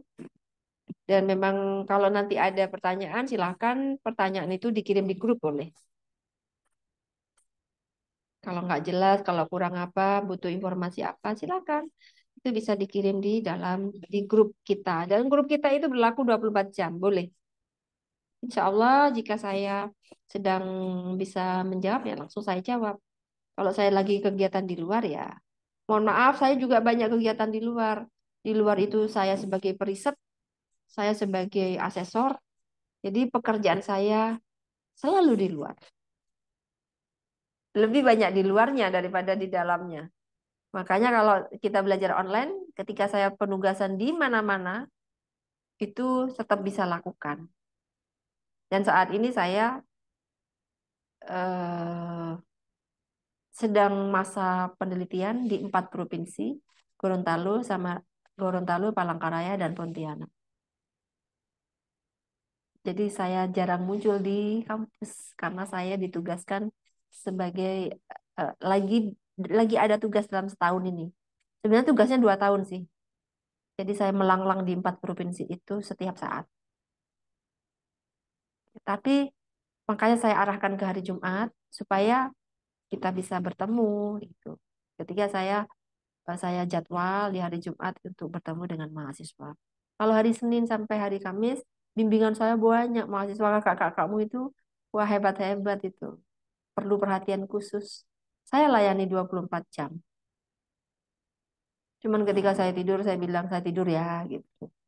Besok pagi subuh kita ketemu lagi. Silahkan gitu. Bisa Zoom, bisa video call, bisa telepon, bisa SMS, bisa WA. Semua layanan untuk online saya terima. Asal dia memahami eh, jalur ceritanya apa yang dia kerjakan. Kalau paham, itu unik. Sesuai dengan apa kemampuannya dia, jalan. Termasuk tugas ini. Tugas ini tidak berpatok pada, oh ini mata kuliah karir itu kayak gini, kayak gini. Tidak selalu ya. Jadi saya berdasarkan objek nyata ya. Oh di luar tuh begini. Saya latih bagaimana penyelesaian ilmiah itu dilakukan. Sehingga kalian nanti kalau memang ada tugas akhir sudah nggak kaget lagi. Sudah terbiasa di saat-saat kuliah. Itu sih, itu namanya pembelajaran berbasis objek, berbasis project. Saya kira gitu ya pengantar dari saya. Kita ketemu lagi di minggu depan. Mudah-mudahan kita selalu dalam keadaan kondisi kesehatan yang prima. Amin. Silakan ditutup dengan doa majelis. Mungkin bisa dibantu dari salah satu perwakilan. Ayo, silakan Fatia.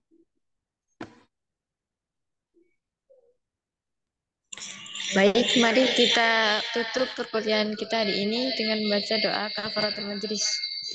Subhanallah Allahumma wa la ilaha illa atubu anta ilaih. astaghfiruka wa atubu ilaik.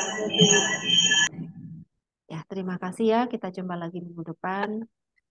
Sama-sama, Bu. Ya, tugasnya dalam 1 minggu ini kalian belajar ya. Apa yang saya sampaikan, dipahami. Nanti video ini kalau sudah terkonvert menjadi video, saya kirimkan ke grup. Silakan buat grup ya, Mbak Fatia. Sudah, Bu. Ya, saya nanti dimasukkan. Oke, terima kasih. Assalamualaikum warahmatullahi wabarakatuh. Waalaikumsalam warahmatullahi wabarakatuh. Jazakumullahu khairan, Bu. Ya, sama-sama. Langsung live ya. Oke, Bu. Halo. Ya, bagus.